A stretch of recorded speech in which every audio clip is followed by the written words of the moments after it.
you know, people ask me about you. You're notorious on many levels, you know. People, what's he really, what's he really like? You've excited or stimulated this conversation all over the place. And I have to say, whatever else you may be, and you're probably mad as a hatter, when they take your brain apart, they're going to find out that you were singularly nuts. You are a genuine guy. And what's more to the point is that you're an original. You're a true original. I'm William Shatner, and this is The Captain's Close-Up with William Shatner. How did that happen? Do you make your own luck? Have you, Bill Shatner, made your own luck? Because I don't know any other person as driven as you. You know, I don't think of myself as being driven. You don't? No. I think of myself as saying, hey, I'm given this opportunity. I think I should take it and grasp the opportunity because tomorrow I may not have that opportunity. I am still the actor who was saying, I wonder where the next job has come. I've got 3 kids. How am I going to feed them? How am I going to get above $1,800 on my bank? That tape still plays in your mind? Absolutely. Does it really? Oh my God. You don't stop. You're indefatigable and ubiquitous.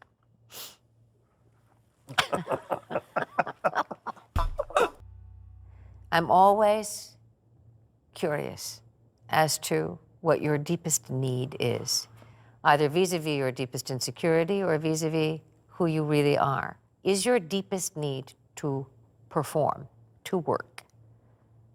Or is your deepest need to love? I realize at my late age that the most important thing in life is love. But I also recognize this, that in order to love, even if you have the object of your love beside you, you need to be healthy.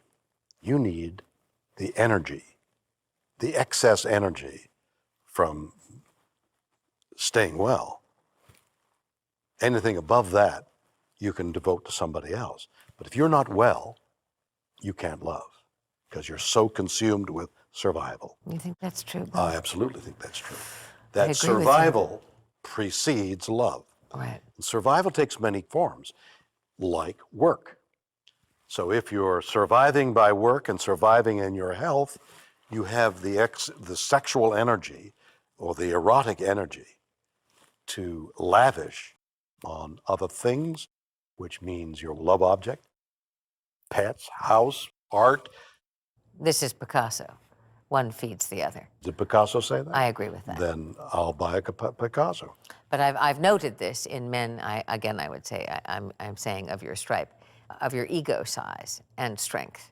Your ego strikes me as being singularly intact, very healthy. Why would you say that? And right next to that is your libido, which is also very healthy. And what you get from your work just sort of goes right in. It's like a little box feeding. But of course, absolutely. So that as age comes upon you and the hormonal drives are lessened and then finally extinguished, and as the fire of life begins to be banked, your erotic energy begins to disappear, and the fire that you bring to things you do goes away. And that hasn't happened to me yet.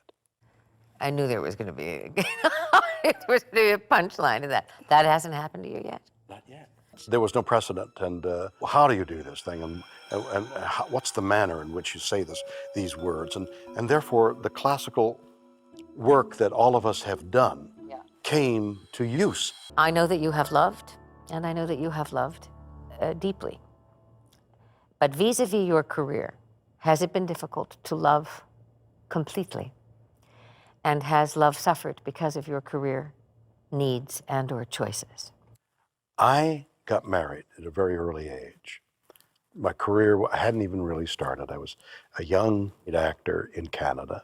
I got married and had children almost right away. Within a year, I had a baby.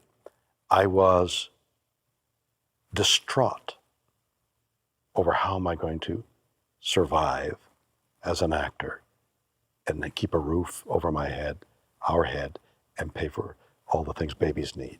And this was in New York in live television days. And so I worked and I worked and I worked. I worked very hard. Had another baby, had another baby.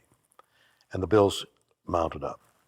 There was the need in my being for love, passion, lust.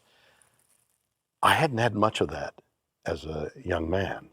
When I got to be an actor and people knew me, I had more opportunities for the kind of girls that I would love to have had when I was single. So for a long time, I reached out for love of all different kinds, nurturing, passion, all those kinds of things. Never found it in one woman. And But if I may interrupt you please, for 1 second, are you suggesting that suddenly, due to your success, there was a plethora of beautiful women available to you? correct. That theretofore had not been available That's to you? exactly right. And perhaps, or I don't want to put words in your mouth, is it true or is it not true? Because if I were a man, I think that I would find you're a kid in a candy store then. That's right. These women would not have been accessible to you had you been a failure as an actor. One thinks not. Right, right. So is the ego just lambasted and you're sort Absolutely. of dazzled, right? Yeah. There I was, a lonely kid in Montreal, trying to survive as a kid.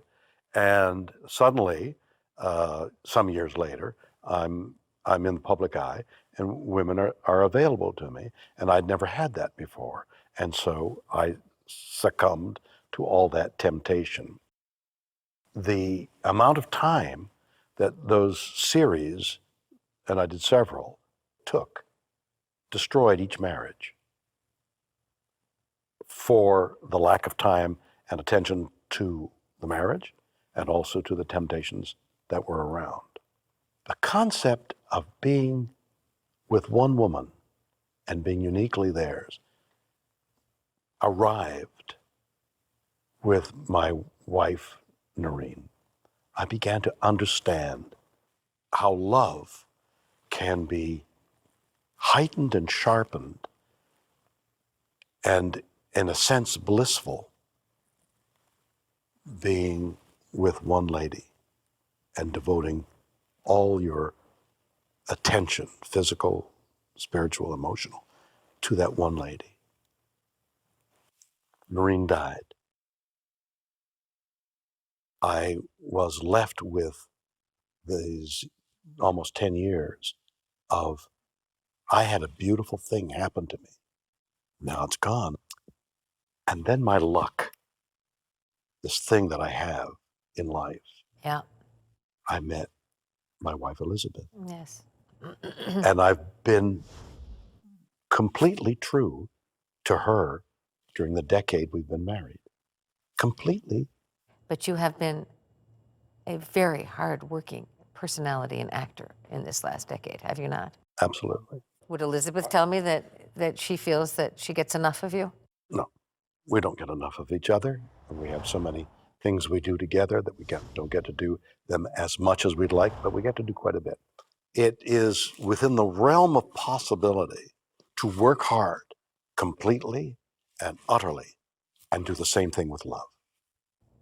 Yes. But you know, who said it? One's work is an exacting mistress. And that was well answered, your question about love and work. Next question. You have this extraordinary life, which continues to open like the most exotic flower, doesn't it? It's unbelievable what's happening to me now. I have shows on the air, things I've conceived of that I'm doing that I do. This is a perfect case in point, isn't it? A perfect case in point. You make these things happen. Exactly. You want a jet, you get a jet. You want an actress, you get an actress. And everybody's with you. Like I'm overwhelmed that you and Patrick, for example, and Scott Bakula, and Avery Brooks, who talks to nobody, I'm going to talk to you. are talking He's to going to talk to you. I'm Chief. overwhelmed. Yeah. It's great. Overwhelmed by It's a the tribute to you, generosity. William. It's about your personality. It's about something that's genuine, that has not been affected by every other kind of success that you've experienced. You know what you're doing? What am I You're doing? laughing in the face of death. I am. You are. And that's Let's dab. exactly what I'm Bing. doing. I'm saying to life and therefore to death, I'm still here and I'm not extinguished yet.